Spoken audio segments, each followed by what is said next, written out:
Well, good morning. We're glad you're here.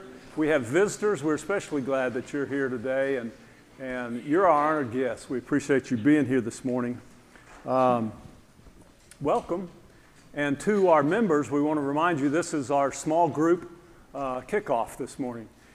I think there's something like 116 members that have signed up for those, and if you have not, you still can. See Nathan or Richard or one of the elders, and if you'd like to be a part of a group, and we would love to have you as well. I think it's the biggest number that we've had since we began the small group. So we're glad about that and excited about that this coming quarter.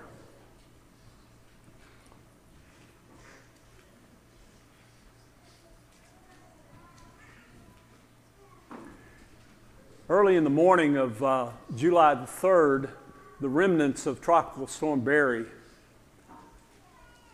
came upon central Texas. It should have been fizzling, but there was a warm front that had moved in from the Pacific, met it with more rain, and instead of the rain just kind of the storm going away, it intensified.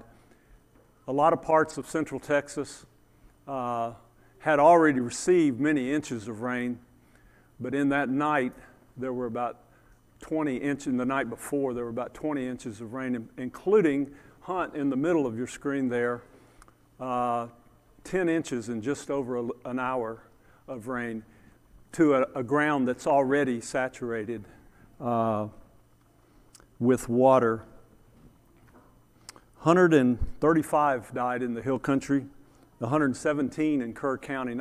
Kerr County is not a big county.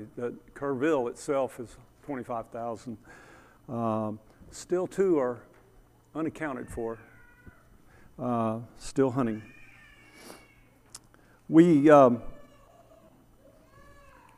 as we talk about this, I wanted to focus on people, because ultimately people is what it's about.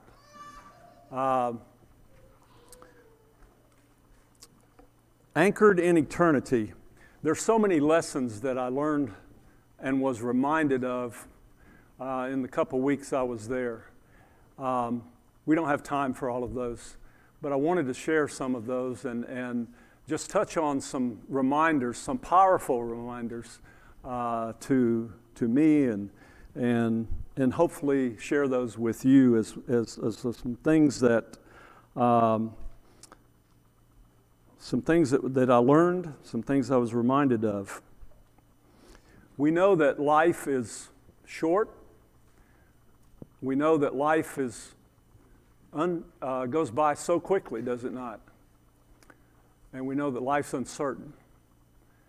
And intellectually we know that, but when we see an event like this, we're powerfully reminded of that. I was reminded of that again this morning. Many of us know Spencer and Peggy Lyda. Spencer passed away quickly, unexpectedly, Friday. And as I was thinking about the things I would like to say to you, I read his obituary this morning, and I thought, knowing Spencer as I did, he said it better than I could. And I'm going to share that with a couple things that are in his. He and Peggy had agreed to write out their funeral and so on. But he said, for those wanting to visit me in my new home, follow these directions. Believe that Jesus is Christ, the Son of God. Confess that belief aloud before witnesses. Be baptized. Wash all away your sins. Live a life of repentance, turning from your sinful way. Remain faithful to God till you depart this earthly home.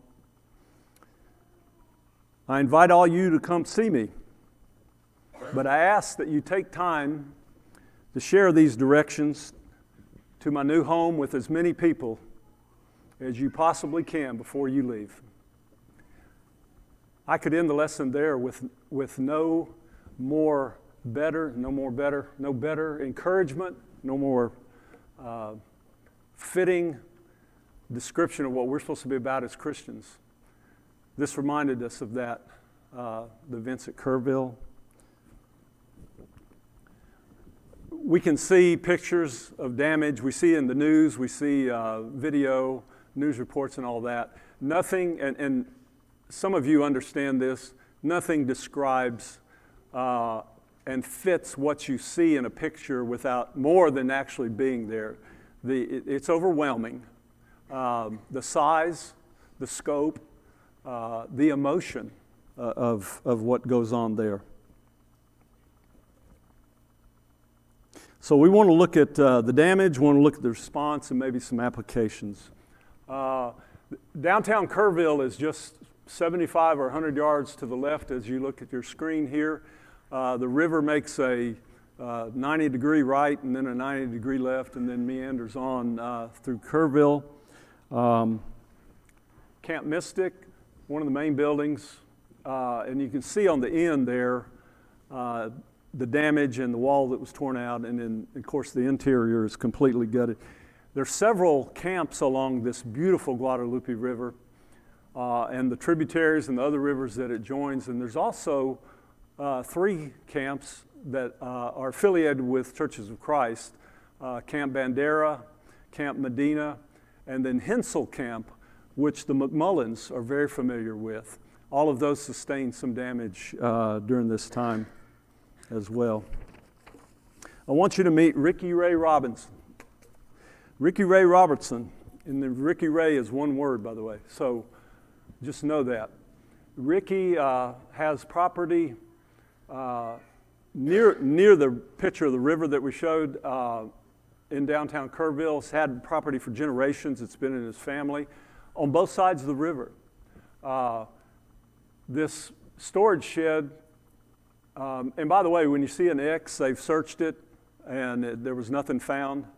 And when you see a Y, something was found. But the storage shed came from about 3 doors down. The tree there came from who knows where, and the black vehicle in the back came from the other side of Ingram, 9 miles away, and landed on his property there. And Ricky Ray is showing us a cross there he'll talk about. Ricky Ray was saved by the Houston Astros. He'll tell you he was saved by Jesus, but he was a diehard Astros fan. This is his little house where he was. You see the slab there, and then there's some gravel also on there. But he had recorded the game, and so he went to his uncle's house across the street during the thunderstorm, and they were watching the Astros games late that night, early that morning, and when all of this happened. Otherwise, had he been in there, it would have had a different outcome. You see this house has been shifted from its foundation. We were working at the neighbor's house next door to this, and this was part of the difficulty. Remember, there was so much, how many's missing, what's the search, what's the numbers, why can't they get a number? Part of the difficulty is this. There's an old man that lived here, and you can see the house is shifted. Search and rescue can go in and look at the house and look at the whatever to try to find. But in terms of actually being able to go in later and clean out the house, or that they need to find the homeowner, obviously. But the neighbors say they're pretty sure the guy was there because there's his truck, but they can't find him. Now, that was when we were there. Later, they did find that and begins the process of the cleanup and so on. Views like this are everywhere. The picnic table up in the tree, a canoe and some roofing tin on a tree. As I understand, not only the rain and the flood got this house, and as I understand it, as we worked driving by the house every day, the owners fortunately were not in this house at the time, so Again, this is an ordinary sight. You see this everywhere. The river was kind of like a reminder of maybe what it was like during the time of Noah's flood, where the deluge of water changed the course of the river. And maybe what was the main river now has a course over here, and all the streams and tributaries and so on.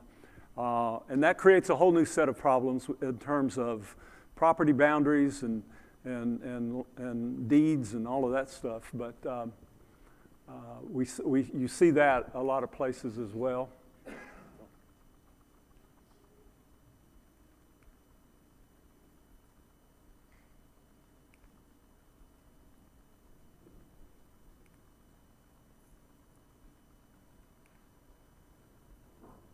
We worked at this house here. This was in a long road that ran parallel to the river for probably half a mile, maybe more.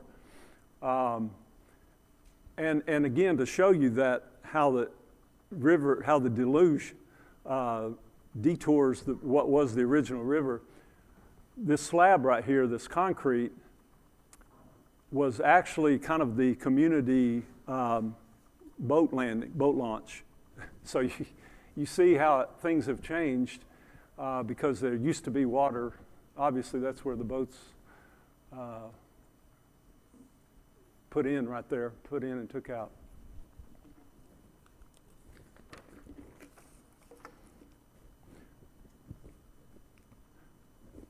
He's showing us how high the water got on his house. A lot of limestone houses there. Limestone's very common in Central Texas. And it's used for building, has been used for 200 years. And, but that also contributes to flooding in the Central Texas area because there is a lot of limestone, pretty thin layer of topsoil, hilly country, and the hills are steep, so it creates some little canyons, and so it is prone to flooding, but not to this scale. Officially, they've classified it as a 144-year storm. So you can see about 2/3 of the way up on the window, a faint line there, and that's where the height of that one got to. At one place we were at, again, they're still searching. There's a little vehicle down there. It's got a couple guys and a dog. And they're still searching. Very common sight up and down the river. This along with divers as they go along. I talked to these folks, and they had been through this area. They chart it and graph it and everything. They have drones that go in the trees and try to see things as well. But they were told, no, go back again and again and again. They in the search for anything, any clues, any survivors, any signs. These people were from Alaska, and that was one of the things that was very impressive. Was everywhere you look, there's the San Jose, California Fire Department, and then the Nashville Search and Rescue, and there were people from around the country that were there. As Christians, there's a lot of metaphors for what we're supposed to be about. We're told to be the hands and feet of Jesus. We're told to be good Samaritans.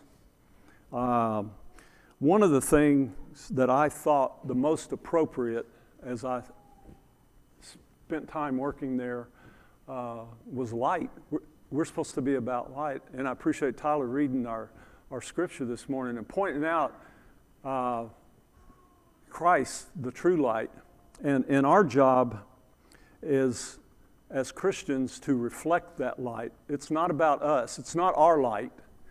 But we have got to be about the business of reflecting the light of Jesus in the world. This is on a storefront, probably 100 yards from the river, facing as it faces the other side. I'd invite you, please take a bulletin, and on the cover, the article that's on there, it's a lady named Leanne Kemp, and she, a good writer, and she had written an article in a blog and in a Facebook. I asked her if I could, she was there working with us, and I asked her if I could copy that. And it talks about some things, kind of the sentiment of what is there.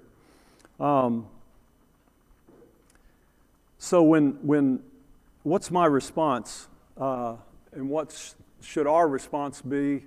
What was the response here? A couple things. One of these we're familiar with, Churches of Christ Disaster Relief Effort. They're based in Nashville, and their job is to primarily have trailers available for immediately after an event, whether it's a tornado or flood, hurricane, whatever. And they're filled with tarp and Clorox and shovels and some clothes and baby food and diapers and that type of thing, things that you would need immediately after an event. And they were there en masse with the Riverside Church of Christ in Kerrville, where we were working. The group I worked with is the Churches of Christ Disaster Response Team. And they sound confusing, the names, but they do two different but two complementary functions. You go on their website, and they have a long list of things that you can do. What are your skills? Can you drive a bulldozer? Can you drive a skid steer? Are you good with a chainsaw?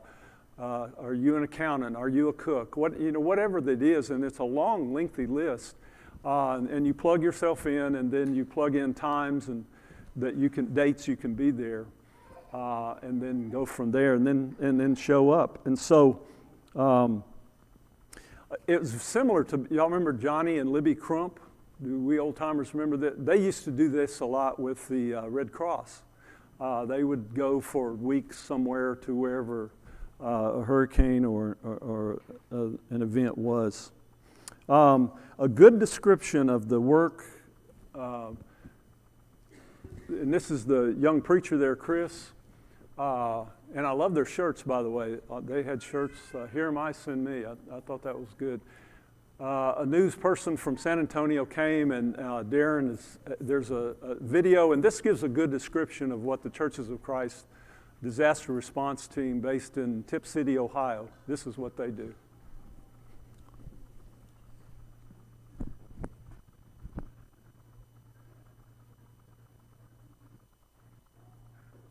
Late July 4th flood. We're here in the Ingram area.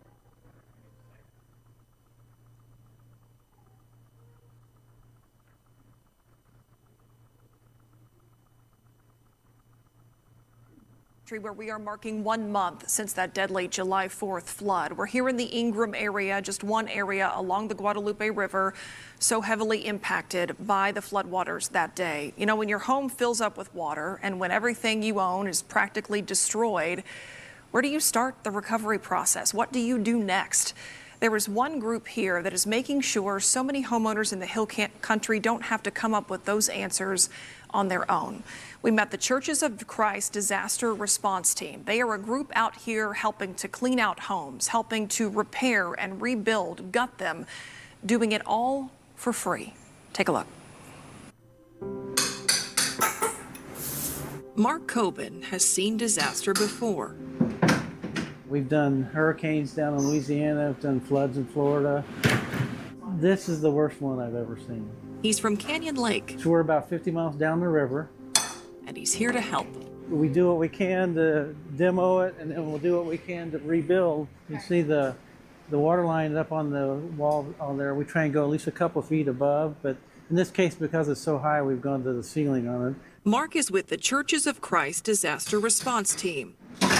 Volunteers come from all over to help, however, all for free. We talked to somebody from Maine, we had somebody from West Virginia. Did you get the salad dressings out? I am from South Portland, Maine. Back at the Riverside Church of Christ in Kerrville, I am making sweet and sour cabbage. Joni Russell is keeping the volunteer crew fed. However long that they need me, through the rebuild, through the rip out, through whatever, I'm here.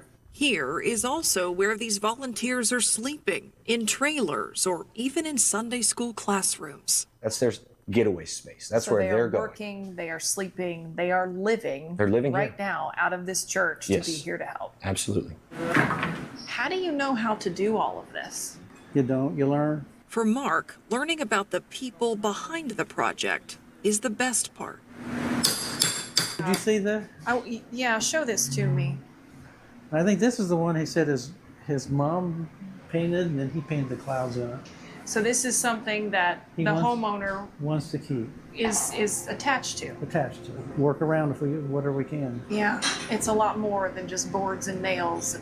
To most people, like Johnny, it's more than boards and nails. It's memories. Like he's, this is part of his mom right here. That's the foundation of the place is art. Art is the foundation. Yeah, and your family. My grandparents are gone, my parents are gone, my brother and my sister-in-law are gone. So it's just down to me and my sister and our kids and our grandkids that are going to try to keep this place alive. With incredible support from a team of strangers turned friends. And he plans on hanging this picture up here and put the date on it so it reminds him of the flood from July 4th. He wants to keep it framed He's just like keeping that. the frame just like this. It sounds like a good plan to us.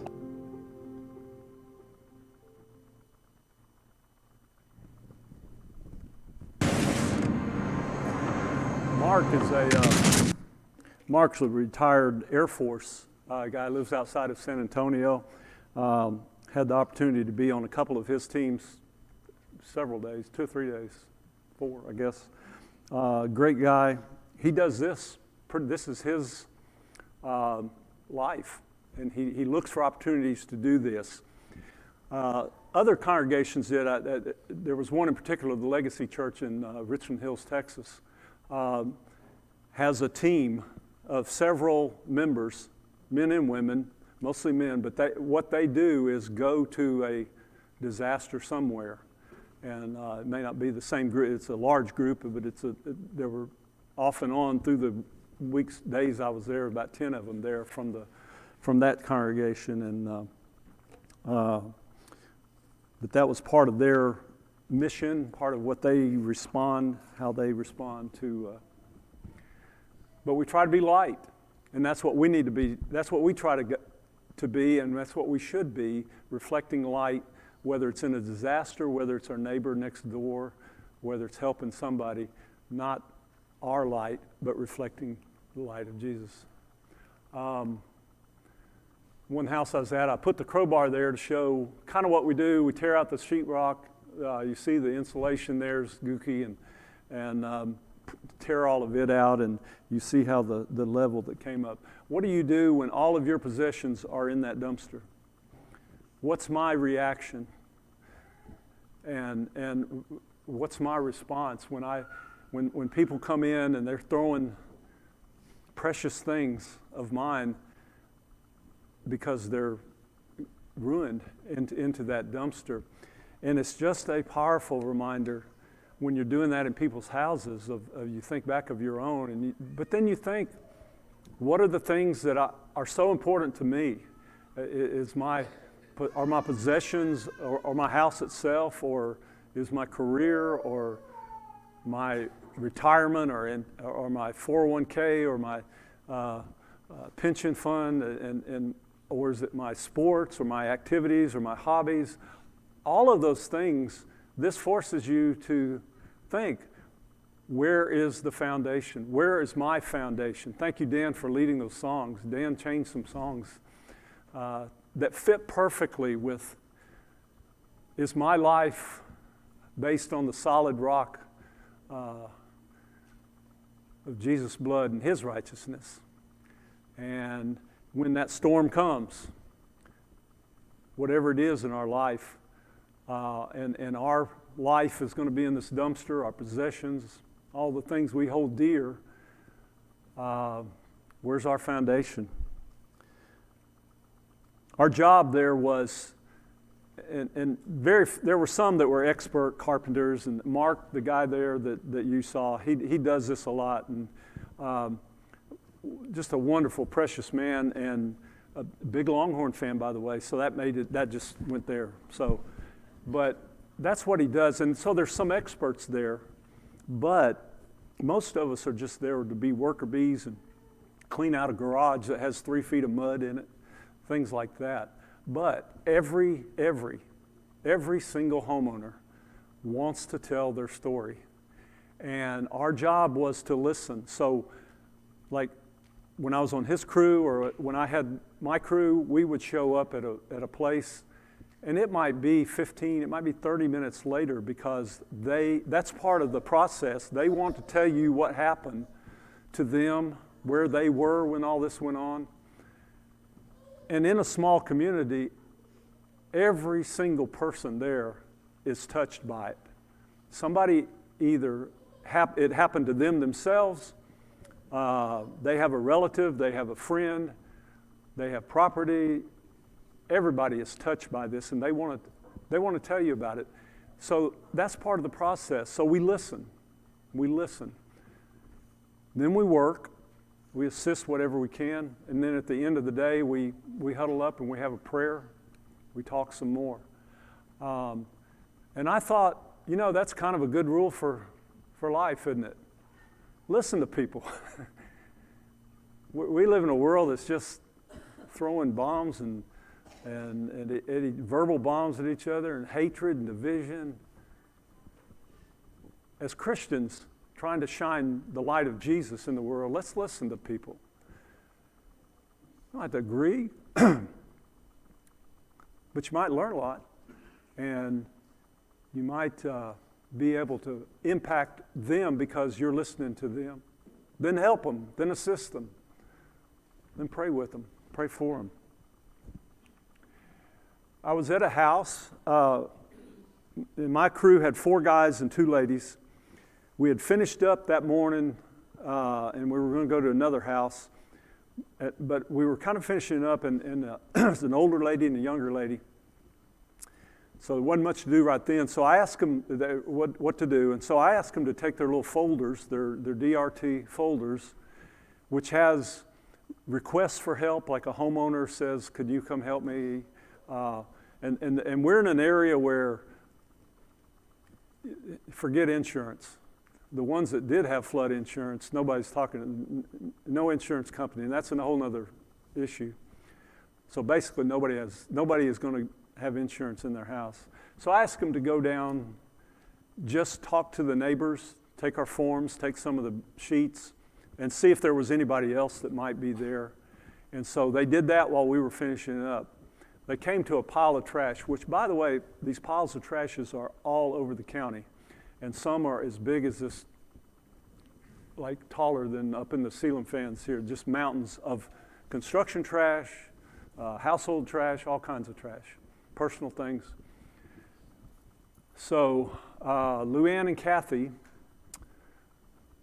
as they went around the neighborhood, looked and saw something in a pile of trash. So Luann climbed up in there, not supposed to do that, climbed up in there and found a wedding album. This was in the community of Bumblebee. Raise your hand if you've heard of Bumblebee, Texas. Very good. And so Kerrville, Ingram, Bumblebee, and then Hunt are all kind of right on Highway 39. Bumblebee is not a big community, obviously, so they went around the neighborhood to try to find the owner of this wedding album. And guess what? They found him. I can't even begin to tell you the emotion that was there, how precious that was to them. And just trash. And there's these trucks there are dozens and dozens and dozens of these trucks run up and down the road, and they have a boom in between the trailers that stops and picks up different kinds of trash and different kinds of trailers, and it goes to landfills all over Texas. Part of what Churches of Christ Disaster Relief in Nashville and the Kerrville Church of Christ do is, with the contributions that come in, they bought basic washers and dryers and basic sofas and couches just to get people started back once their home maybe was livable again, and could go back in there, and that's what they're unloading there. So we tore out walls, tore out floors. This is a 90-year-old house, very sweet house, modest, but dirt basement there, but still had a lot of mud. But did chainsaw work, did cleanup work. And then as the days went by, if the house was approved and ready, they'd come in with moisture meters and all of that. Then we could start putting up sheetrock and begin that process of at least getting back into, trying to get back into business.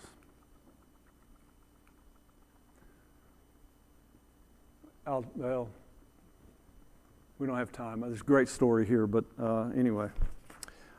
I do have to say this. Also in your bulletin is an insert, and it has information about the Churches of Christ disaster relief effort, the response team, the Riverside Church of Christ. Also, everywhere you look was the Cajun Navy, also Texar, and those groups are volunteer groups that nonprofit, and they have material people.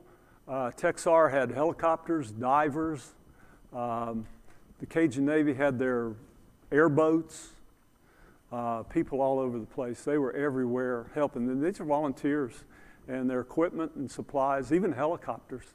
But they do that. They're nonprofits. And then the last one is the Kerrville Community Foundation. They do good work, and they assist people. They take contributions and then try to give them either individually or organizations. But HEB is kind of what Publix is to Florida, HEB is to Texas. In fact, one of the grandparent owners or founders of HEB lived in Kerrville, had a butcher shop back in the early 1900s. Anyway, it's a neat story. I put this in there because as a corporation, they did what they're supposed to do as a corporation in this event. They showed up big time with trailers, with assistance, with help, with people, with food, with supplies. They were everywhere, and I thought that was pretty neat. I want you to meet, Darren's going to show us a video in just a second. Meet Kevin Cardenas. Joe, say that. Joe's a Spanish. Cardenas. Was that close? 21 years old. He's a student at the University of Texas at Rio Grande Valley, down in the valley in Edinburgh. New Christian. Been a Christian since March. Runs on the track and cross-country team down there. He came with some others from the congregation he's at, and he came to help. Video is hard to hear a little bit, so I need you to listen closely to what he's saying, but listen carefully. Every morning we had breakfast at 7, very quick breakfast, quick devotional. Tried to be at the work site at 8, and he gave the devotional, first time he had ever done anything like that in his life, and as a new Christian. And so listen carefully to 2 or 3 things that he says. And a little bit of how I came to faith. So I'm a UTRG student athlete. I'm 21 years old, and for about 20 years of my life, I had no relationship with God.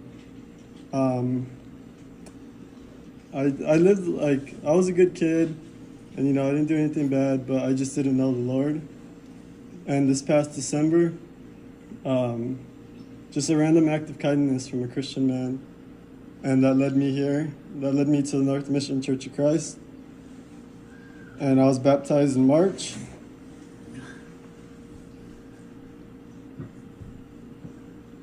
And a lot of Bible studies, a lot of men's groups, men's meetings, a lot of people like Tom. Sorry. They just showed me the way. They just mentored me. And in our men's group, we've been going over 2 Timothy just a story about a letter from Paul to Timothy, teaching him how to be strong in the faith even as a young man. So that's kind of what I aspire to be. You know, I'm young in the faith, young in age, but there's still a lot that I can do. You know, I know, especially here, young legs, fresh legs can be really helpful today. And so before I dive into 2 Timothy, I did want to turn to Isaiah 6:8, which was the message yesterday at the sermon. And from what I took away from it was answering God's call. When people are in need, you know, why not me? Why can't I be the person to go out there and answer that call? That's what we're doing here. The people of Kerrville need us. And, you know, in a time of distress, we're the ones answering the call for them. So let's continue to do that, and let's take away a message from 2 Timothy on how we do that. 2 Timothy 2:3-7, it talks about a soldier, an athlete, and a farmer. And so we can take away things from that and apply that to how we're working. Soldiers, they work for other people. They put their lives on the line for other people, just like we're serving the community today. You know, it's not necessarily our fight to fight, but we're stepping in, we're helping, because that's what we're called to do. We're commanded by God to help others, right? An athlete, it says here in verse 5, and athletes cannot win the prize unless they follow the rules. So we play by the rules, we show integrity, we show discipline, right? Athlete, I mean, we get up every day in the morning, we stay up long nights sometimes practicing, you know, it's discipline. Not everyone sees it, but you got to get the work done. And then as a farmer, you plant seeds and you don't see it right away. You know, these houses don't go up in a day. These things aren't easy, right? And sometimes you won't see the finished product of what we do, but just know that you are planting those seeds and that you are working towards something, towards a better cause. And that one hits me hard because as a farmer, you don't always see things right away. And how I came to Christ, a random act of kindness, that man has no idea what he did for me, right? I've never seen him ever since, but just that random act of kindness, and I mean, it's changed my life. So all that to say is, here I am, send me. Send me like a soldier, focus. Send me like an athlete, discipline, and send me like a farmer, faithful and patient. Let's have an impact today, and even though it may not be seen right away, God will honor it. Okay, so when you're working today, remember that we're working for the Lord and that we're working for each other. Thank you, guys. Amen. And What a nugget from a young man, a new Christian. Go out, focus like a soldier, discipline like an athlete, patient and faithful like a farmer. What better advice could we get from this 6-month-old Christian? And he lived it too, because he's on scholarship and his coach did not want him to come and spend a week and a half here because it's the build-up to cross-country season there. But he insisted on doing it, so the coach gave him a regimen. So his typical day was 9 or 10 miles in the morning, and then get ready, come to breakfast, work all day, and then he's running 5 to 8 miles in the afternoon, in the evening. And he did that. But it was worth it to him to satisfy his coach, but also because he wanted to be here for that. Did you listen carefully why he even became a Christian? Did you hear what he said? A stranger did what? Randomly did something nice for him. There's a long story there, but randomly somebody shined the light of Jesus in his life. He doesn't even know, that person doesn't know who it is. And that's what a lesson for us as we shine our light. We don't know the effect of what we will do, if ever. May never see it, but that's not the point. It would be the point if it's our light, but if we're reflecting the light of Jesus, it doesn't matter. God knows, and God will make that seed come to fruition. Act as if what you do makes a difference. It does. Good or bad, right? Could be good, could be bad. William James, not endorsing him at all, but in this case, it's a good quote. And he's exactly right. The things we do make a difference. We need to act as if they do because they do, good or bad. Paul said it this way, let light shine out of darkness. That light is shown in our hearts to give the light of the knowledge of the glory of God in the face of Jesus Christ. Jesus said it, let your light so shine so that others may see your good works and do what? Glorify God, which is in heaven. Dan has been talking on Wednesday nights about the Sermon on the Mount.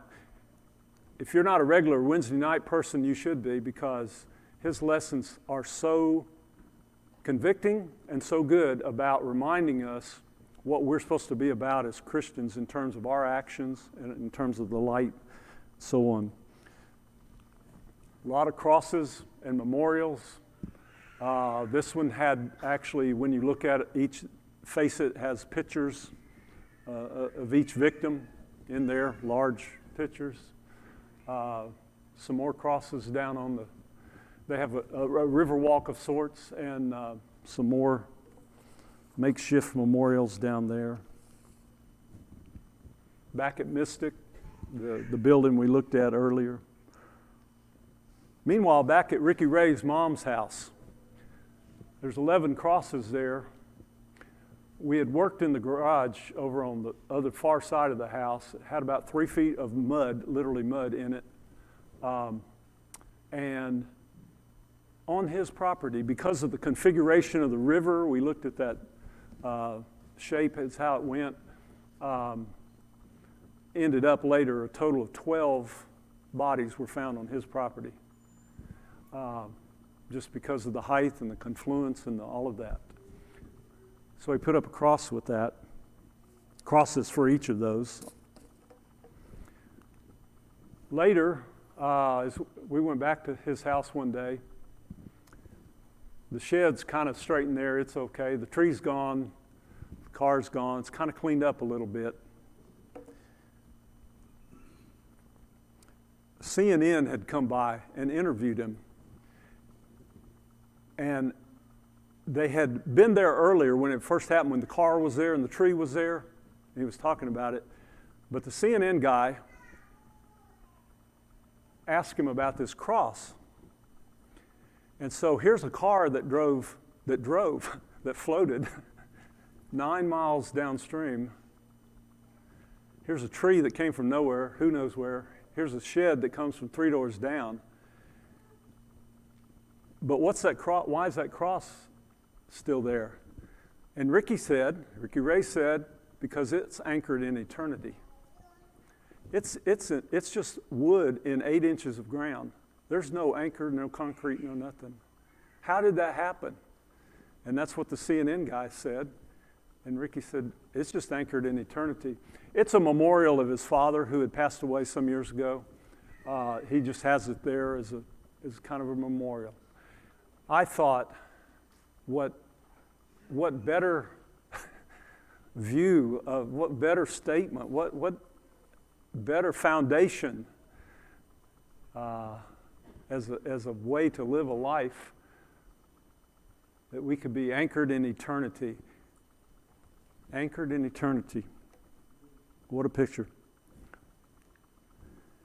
Down on the river, somebody carved those as they did chainsaws and clean up. So the question is, for us today, is my life, I have to ask myself, is my life anchored in eternity? Have I let the things in my life overshadow what's important? Maybe career, work, travel, fun, sports, hobbies, activities. Have all of those things shifted my foundation to where it should be on Christ, on His blood, on His righteousness? So it's a powerful reminder for me to do that, and I'm sharing that. I have to tell you, I'm sharing that with you today. Is that part of where you're at in your life?